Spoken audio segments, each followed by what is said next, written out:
자, 지난주에 우리가 다니엘을 봤는데요. 오늘은 이제 에스겔을 살펴보겠습니다. 에스겔과 다니엘은 비슷한 환경 가운데 시간적으로 비슷한 때에 사역을 했던 인물들입니다. 기원전 597년에 잠깐 연대표를 보시면 다니엘은 605년에 1차 포로 때에 다니엘이 바벨론으로 이제 붙잡혀 가게 되어지죠. 그런데 597년 2차 포로기 때 이때 에스겔 선지자와 여호야긴 왕을 비롯한 약 10,000명의 왕실 지도자들이 바벨론으로 끌려가게 됩니다. 그리고 바벨론에서 약 시간이 5년 정도 시간이 흘렀을 때 잠시만요. 에스겔 1장을 보시면 성경이 이렇게 시작이 됩니다. 에스겔 1장 1절입니다. 30째 해 넷째 달 초다새에 내가 그발 강가 사로잡힌 자 중에 있을 때에 이렇게 되어지는데, 이 30째 해라는 말은 에스겔이 30살 생일을 맞았다는 이야기예요. 에스겔이 나이가 30살이 되었을 때 그때 이제 하나님의 말씀이 환상 가운데 임하게 되어지고 그때부터 에스겔이 사역을 시작하게 되어집니다. 에스겔은 30살 때 원래대로라면 예루살렘에 있었다라면 30살 때 제사장으로서 임관을 하고 직분을 감당해야 되는데 지금 포로로 바벨론에 끌려온 거예요. 그래서 강가에서 앉아서 자신의 신세를 한탄하고 있을 때 하나님으로부터 환상을 보게 되어집니다. 그러면서 이제 포로로 끌려온 이스라엘 백성들을 향한 하나님의 말씀을 전하게 되어집니다. 그래서 이 비슷한 시기에 다니엘은 605년부터 536년까지 활동을 했다라면 에스겔은 비슷한 시기지만 약간 짧은 시기로 593년부터 559년까지 활동을 하게 되어집니다. 다니엘이 왕실에서 행정가로 활동을 했다라면 에스겔은 포로된 백성들 사이에서 선지자로 활동을 하게 되어집니다. 자, 에스겔의 대략적인 내용을 좀 살펴보도록 하겠습니다. 에스겔은 크게 세 부분, 서론 빼고 세 부분으로 나눌 수가 있어요. 서론까지 포함하면 네 부분이 되어지는데, 에스겔 1장에서 에스겔이 하나님으로부터 부르심을 받습니다. 그리고 여호와의 영광의 환상을 보게 되어지죠. 그러면서 하나님께서 에스겔을 선지자로 부르시고 이제 3장에서 하나님의 말씀을 의미하는 그 두루마리를 받아 먹게 되어져요. 그 두루마리가 먹으니 꿀보다 달다라고 하면서 그 이후로 4장부터 실제적으로 에스겔이 하나님으로부터 본 그 환상을 가지고 말씀을 전하게 되어지는데, 어떤 말씀을 전하게 되어지냐면 아무래도 포로로 끌려오게 되어진 이스라엘 백성들을 향해서 그들이 왜 이와 같은 심판을 받게 되어졌는지, 그리고 앞으로 어떤 일이 있을 것인지, 이방 가운데 어떤 하나님의 심판이 임할 것인지, 이런 것들을 많이 이야기하게 되어집니다. 그래서 일부는 예루살렘의 현재의 심판에 대한 이야기를 하게 됩니다. 그래서 4장에서 24장까지가 주로 내용이 되어지는데, 4장부터 7장까지는 긴박한 심판에 대한 직설적인 예언을 합니다.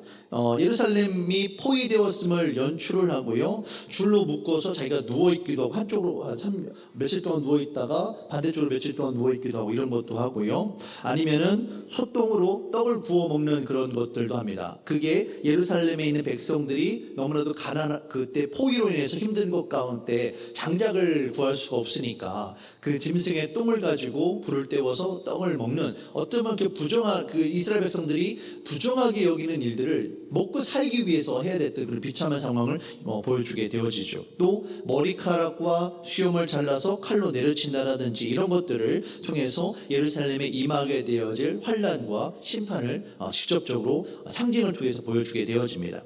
그리고 이제 하나님의 영광이 성전을 떠나는 환상을 이 8장부터 11장까지 보게 되어지는데, 실제적으로 그 에스겔 1장에서 보시면 하나님의 영광에 가득한 그 임재를, 하나님의 영광을 상징하는 그런 환상을 봐요. 에스겔이 이게 충격을 좀 받습니다. 왜냐하면 이 지금 하나님의 영광의 모습이 어디에 있어야 되는 거예요? 이스라엘 예루살렘 성전에 있어야 되는 거예요. 법궤 가운데 있어야 되는 거예요. 법궤는 곧 하나님의 영광의 임재를 상징하는 곳이고 이스라엘 백성들은 법궤가 있는 곳에 하나님이 있다라고 생각하고 있어요. 그런데 에스겔이 있는 곳은 여기는 어디입니까? 바벨론이에요. 바벨론에 하나님의 영광, 하나님의 임재를 경험하는 겁니다. 에스겔의 머릿속에는 하나님은 예루살렘에 있어야 되는데 지금 바벨론에 있는 자기들에게 하나님이 임재하신 거예요. 이걸 보면서 에스겔이 어떤 것을 경험하게 되느냐면 하나님께서 포로된 우리들과 함께하고 계시는구나. 여호와 삼마 하나님이 거기에 계신다는 것을 에스겔이 다시 한번 확인을 하게 되어지는 겁니다. 중요한 것은 눈에 보이는 성전이 아니라 하나님이 실제로 어디에 계시느냐 이것을 깨닫게 되어지는 거죠. 그래서 하나님의 영광이 성전을 떠나면서 그 성전이 비워지게 되어지고 결국 하나님의 심판이 임하게 되어지는 겁니다. 8장 11절에 8장과 11장 사이에 하나님의 영광이 떠난다는 것이 에스겔 전체에서는 아주 중요한 위치를 차지하게 되어져요. 그래서 하나님의 영광이 떠나고 그 다음에 하나님의 이제 심판이 예루살렘 가운데 임하게 되어지죠. 이 12장에서 24장까지에 나타나게 됩니다.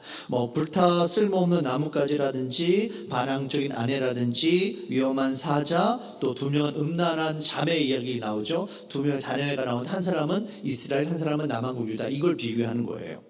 그리고 마땅히 심판이 임하게 되어지고 노아, 다니엘, 욥이 의인이 하나님 앞에 간구해도 이 심판을 피할 수 없다 이런 내용들이 여기에 나오게 됩니다. 결국에는 하나님의 심판이 예견되어 있다 이야기를 하게 되어지죠.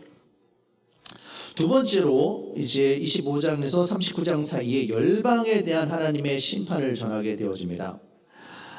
25장에서 32장은 열방들에 대한 하나님의 심판을 전하게 되어졌는데 특별히 이집트와 두로를 바벨론을 통해서 하나님께서 심판하실 것을 이야기하고요. 33장부터 37장까지 이제 예루살렘의 심판 후에 오게 되는 회복에 대한 것을 이야기하는데 특별히 이 33장에서 예루살렘에서 급히 좀 피난한 온 난민을 통해서 예루살렘이 실제적으로 이 포위가 되어졌다가 멸망하게 되어졌다는 소식을 듣게 됩니다.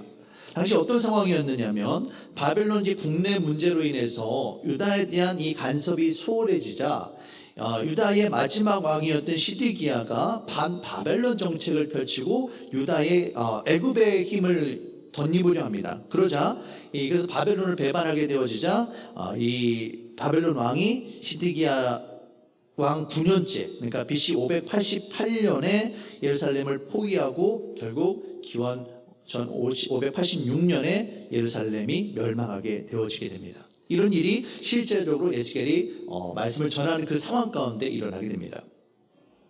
그리고 38장에서 39장까지는 이제 곡과 마곡으로 대표가 되어지는 세상의 왕들에 대한 멸망과 예루살렘의 회복에 대한 이야기를 나누게 되어지죠. 그리고 이제 다시 3부에 들어가서 최후의 성전 여기에 대한 말씀이 있게 되어지는데 아까 1부에서 특별히 8장에서 하나님의 영광이 성전을 떠나게 되어집니다. 이스라엘 예루살렘 성이 파괴가 되어졌죠.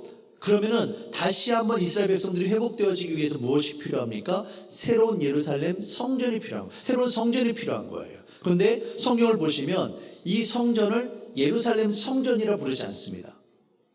예루살렘이라는 표현 자체가 없어요. 새로운 성전이에요. 그 말은 하나님께서 임재하시는 또 다른 성전을 의미하는 것인데 이것이 어떤 장소나 어떤 공간의 개념이 아니라 바로 하나님께서 임재하신 그곳이 바로 하나님의 성전임을 하나님께서 임재하신 곳 그 자체가 중요한 것이지 어떤 장소나 어떤 도시나 성전이 중요한 것이 아니다라는 것을 우리가 이야기하고 있는 겁니다. 25장에서 39장까지 특별히 3장에서 보시면 특별히 40장에서 46장까지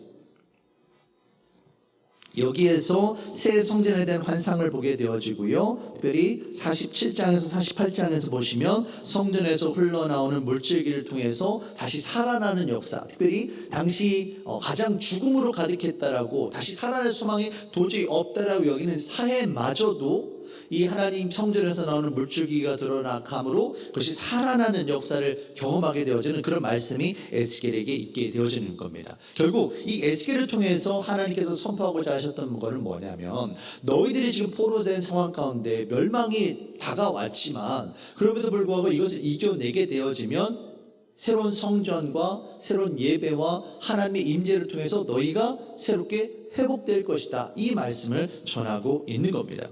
그래서 에스겔에서는 계속해서 어떤 말을 표현을 하느냐면, 여러분께 읽으시면서 알겠지만, 내가 여호와인 줄을 그들이 알리라, 내가 여호와인 줄을 그들이 알리라, 이 말을 에스겔 전체에서 약 70번을 반복을 합니다. 이스라엘 백성들로 하여금 너희들을 구원하고 너희들과 함께하는 존재가 성전이 중요한 것이 아니라 여호와 하나님이 중요하다, 내가 여호와인 줄을 너희들이 알 거다, 바로 이 말씀을 통해서 이야기하고 있는 겁니다. 특별히 예루살렘 회복에 대한 이제 에스겔과 함께, 에스겔은 이제 북포 바벨론에서 그들에게 복음의 회복에 대한 말씀을 전했다라면, 예루살렘에 남아서 그 포로된 자들에게 회복의 말씀을 전했던 사람이 누구입니까? 예레미야예요. 에스겔과 예레미야가 같은 시기에 활동을 합니다. 그러면서 예루살렘 회복에 대한 예레미야의 메시지가 특별히 31장, 32장, 그리고 23장에 나와 있는데요. 31장에서 새 언약을 맺을 것이다, 그러면서 그들의 하나님이, 나는 그들의 하나님이 되고 그들은 내 백성이 될 것이다. 그리고 32장에서 이 바벨론에 의해서 예루살렘이 포로된 상황이에요. 그런데 이때 갇힌 몸이 된 예레미야에게 사촌인 하나멜이 찾아와서 예루살렘 땅을 팔려고 합니다. 그럼 여러분, 멸망당하는 나라에서 그 땅을 살 이유가 있습니까? 아무 의미 없죠. 그런데 예레미야가 그 땅을 삽니다. 그 이유가 뭐냐면, 이 행동을 통해서 하나님이 유다의 미래를 회복시켜 주실 것이라는 메시지를 전하고 있는 거죠.